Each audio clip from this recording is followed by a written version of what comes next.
What should be our opening line? I've got this. Have you? Yeah. Okay, go on. You might know it better than me. Go on. Are we going? Yeah, go on. Alright.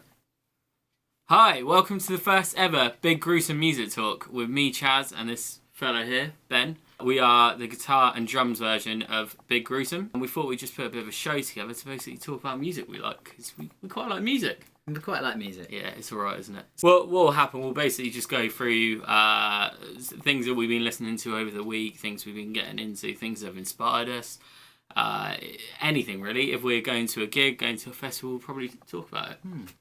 Normally we end up arguing. We do.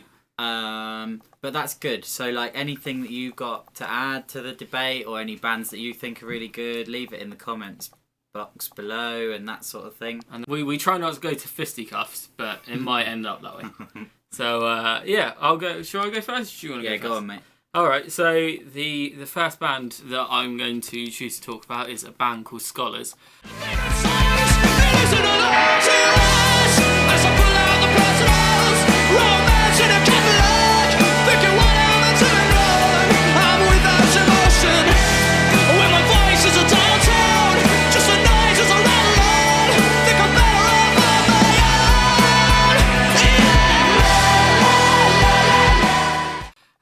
They're a band from Hemel Hempstead that I actually heard about playing with in another band. They played the same gig as us, weirdly at a place that was also a strip club, because they double up often, apparently, venues and strip clubs. They actually do, though. I know, it's weird.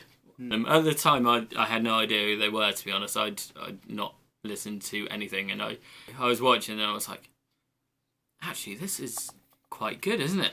It's not too bad. And I came across the album Always Lead, Never Follow. As far as I could tell, it was a mixture of everything they'd done up to that point. So they'd released quite a few EPs and they'd put this album together with a few extra tracks. And I can honestly say there's not many albums that I've listened to recently from young British bands where you listen to every song and you're like, wow, this song's a banger. Well, I've got to say, like, I've only heard little snippets of it from, like, what you've played me. But the bits that I've heard, I was really surprised to hear that they were a band that you played with. Like, just the quality of the material. Cheers, Ben. And, like, no, but, like...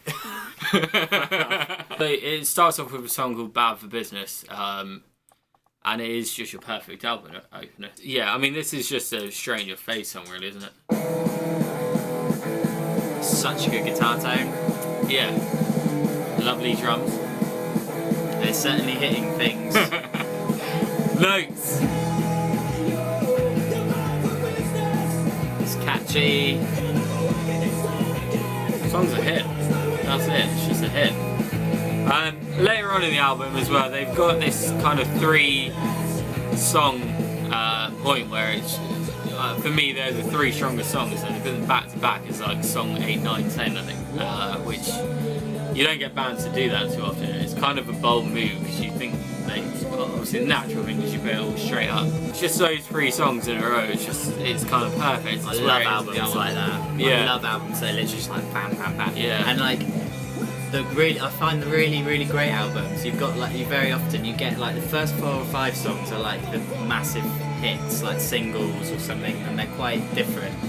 But the really great albums are the ones that when you get past that bit, the really well-known songs, you get into like the album songs, and they're also absolutely amazing. Sick. We were trying to think of other bands they kind of sounded like, and we didn't get very far. We looked at their bio, and one of the bands they said were Blur, who personally I can hear that. I can hear it, not but really. it's not. Yeah, it's like a punkier, heavier, rockier version of Blur. Vocally, I think he's kind of got a Matt Bellamy Muse-esque voice a little bit. Yeah, I don't think you ever want to sound too much like your influences anyway, though. No, this is true.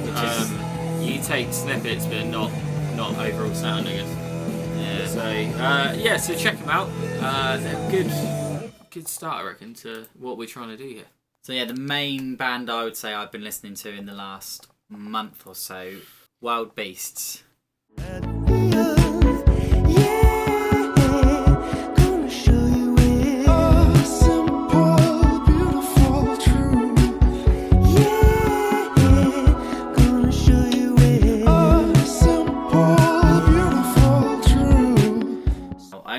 I discovered them absolutely years ago. Their first album I can't actually remember what it was called now, much to my regret. But well done. Yeah, their first album I discovered because I saw in 2009 it was nominated for the Mercury Prize. Literally, like every year, I make sure that I look at the albums that are nominated for that and I check all of them out. I want to throw out a controversial statement here. I've been very disappointed in the Mercury Prize for a number of years now. Really? Yeah, because it had that whole prestigiousness about it. It still does. It'd be the one thing that I'd like to win. But yeah, it would Grammy. Grammy would be nice. You're right. I mean, well, yeah, but Grammys as a whole, Even like, everyone wins a Grammy. You only get one winner a year. You just got to phone Phil Collins up and he'll like lend you one. Yeah, exactly. Yeah.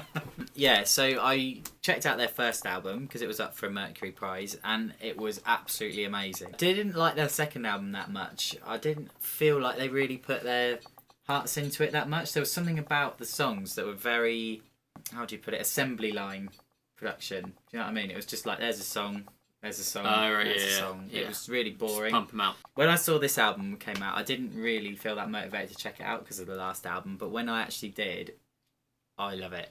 Chaz doesn't, but we'll get to that because this is where the debate side of things comes in a little bit. I particularly love the song Wanderlust. So, personally, I love my rock music, but I don't generalise when it comes to genres personally, and if the melody grabs me, well, if something grabs me out of the song, I'm not really that fussed about the genre. Chaz is looking very...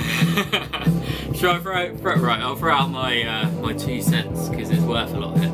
I try not to be genre specific, and unfortunately everyone tells me that I am, which it does get to me. You are. It goes that way a little bit, doesn't it? But I guess my issue with this band is it's the 80s synth vibe with these kind of vocals that this isn't necessarily the sign of a good vocalist, but if they sang in a talent contest with 100 other vocalists, this person, you'd be like, what are they doing? I love a band that can literally just be like, we're going to do something weird so that we don't sound like anyone else and come up with something different. Yeah, I always vouch for a band that would do that, and maybe they've tried to do that, but I just feel like these synths that are going on right now, they're what I heard 30 years ago. Well, I didn't because I was not alive, so it's not quite that, but there's definitely a real Depeche Mode vibe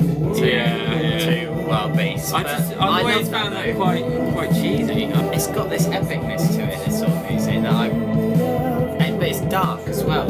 I get the darkness. Actually, you said something to me before we actually started filming this, where Ben said about he can hear the dark influence or that dark lyrical and melody line, and since he said that, I can hear that and I can respect that. And I never say I don't have a respect for a band like this, but it's not my cup of tea, shall we say. I'll play a song from one of their older days. There's a very good chance you'll probably hate this as well, but they had absolutely no... Good. I'm all up for listening. Their first album was called Two Dancers, by the way. I've just found... Two Dancers. Look, it's really weird. Sounds like real music. It is, yeah. Yeah, this is all like real instruments. Yeah, I always have more time for real instruments. I think synth has its place. Yeah, it definitely makes less of a spectacle live. I'd definitely go with that. But see, like real piano. Oh, I love a real piano. So much better than lovely. Yeah, I can have more time for this. This is the first time I've obviously heard the song, so... Yeah. Well, I can't buy into that voice, so I'm afraid. Oh, I love it though. It's so like... I can't put my finger on it, but... There's something about the way that he conveys the lyrics of the song with that style of it. It just works. And this guitar part, man. Like, I could just listen to that, just drunk in a field and just sway for hours. Alright, Shall we move on? Shall we move on to Naughty Little Tune? Yep. So the idea behind Naughty Little Tune is basically we saw a meme of Danny Dyer saying, "Oh, that's a naughty little tune," and just thought that we would have a little feature where we pick our favourite song. Cue the video. Week. Cue the video. Oh, now that, my friend, is a naughty little tune. So Naughty Little Tune of the week. So we have gone collaboratively with my idea of Knuckle Puck, No Good. Where's your respect? And didn't your father teach you anything before he left? I'm not coming back. Oh no, I'm not coming back. Not coming back.